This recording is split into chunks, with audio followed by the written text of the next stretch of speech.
I'm Fatima from Aarhus University. We did a short paper on multidimensional adaptive indexing, and I'm gonna try to explain it to you.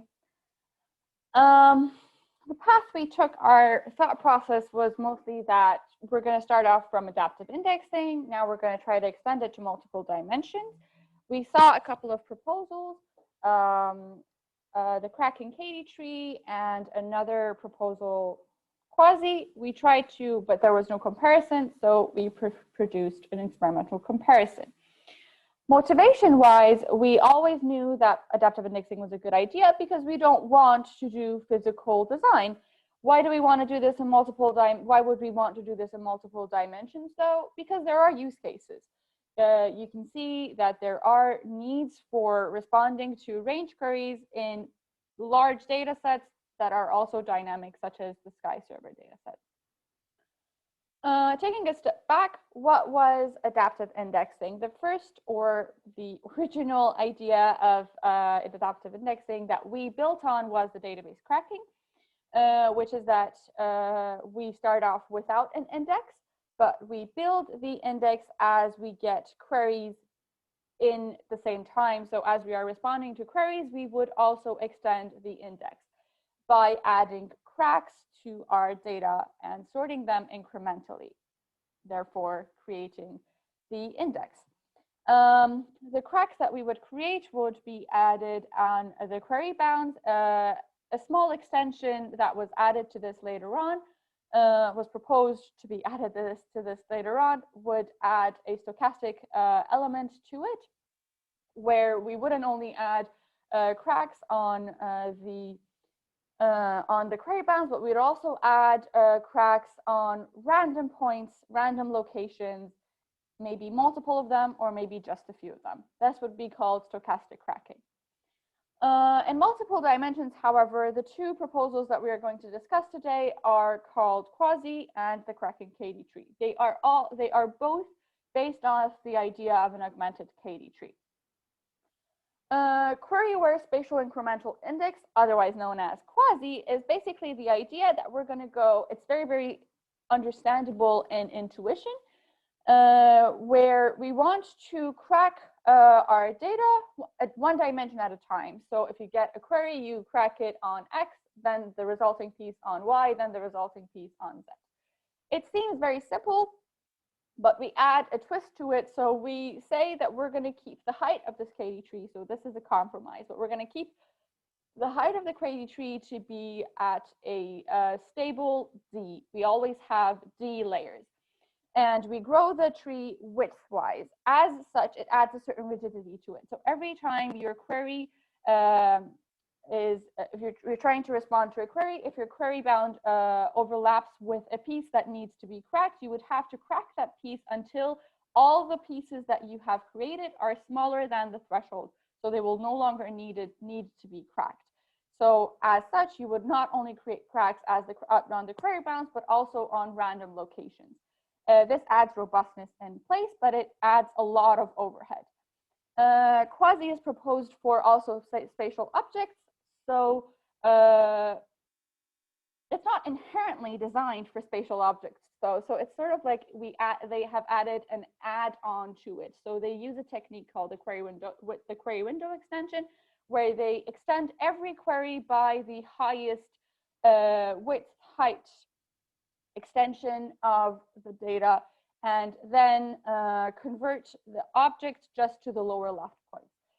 This adds the need of refining the query results as an extra step to remove all the false positives. The other proposal was the Kraken-Katy tree, where quasi grew width-wise, Kraken-Katy tree grows height-wise. So every time we receive a query, we add D levels to our tree. So you traverse the tree until you get to the leaves that hold your results. Then if those pieces need to be cracked further, you crack them on the first dimension, you create a couple of nodes, then you crack the results on the other dimensions one by one. A more lightweight version of this would perhaps be what we call the lazy Kraken-Katy tree.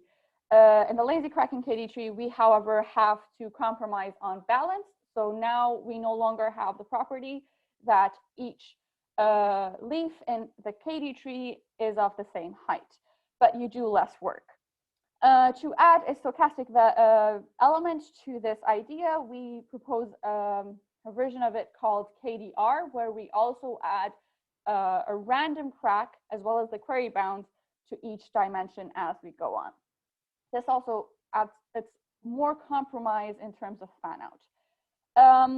Intuitively, we can see that Quasi does a lot of hard stuff at the beginning, but perhaps builds a better index eventually, whereas the cracking KD tree is not doing much for the first queries, so it's very lightweight.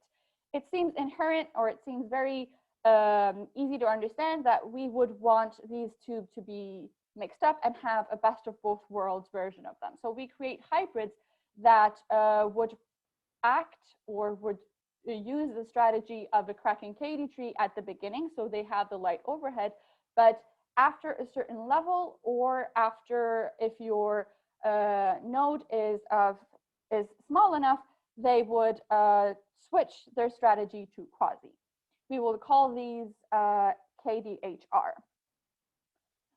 We experimented on multiple data sets. We had one synthetic one and two real world one, the Sky server, and a neuroscience data set from a rat's brain, which is a 3D data set. The Sky server one is a 2D one.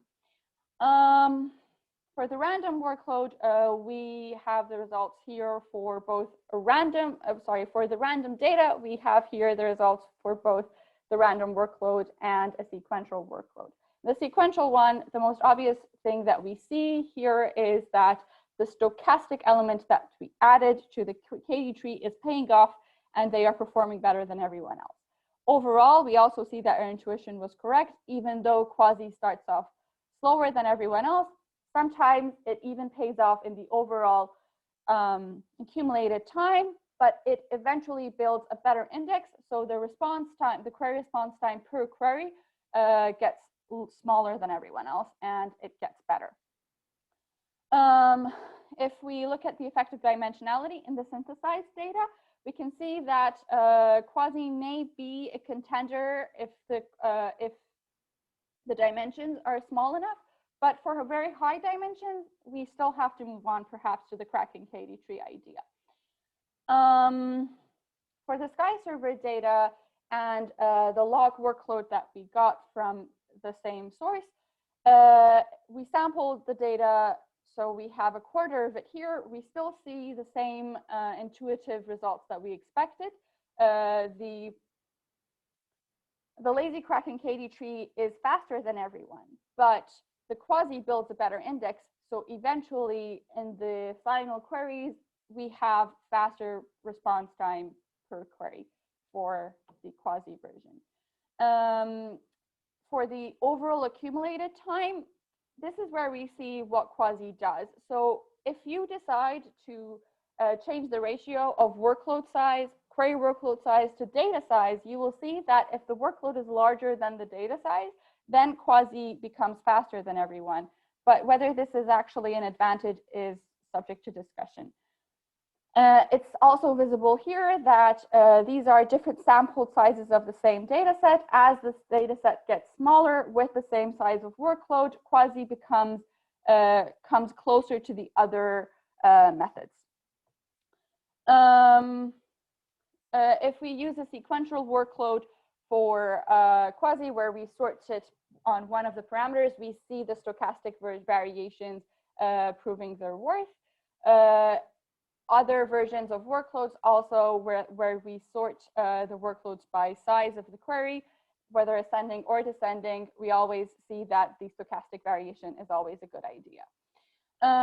The final data set that we use is the neuroscience data set. Here we see the clear advantage of Quasi, where it even pays off in overall accumulated time.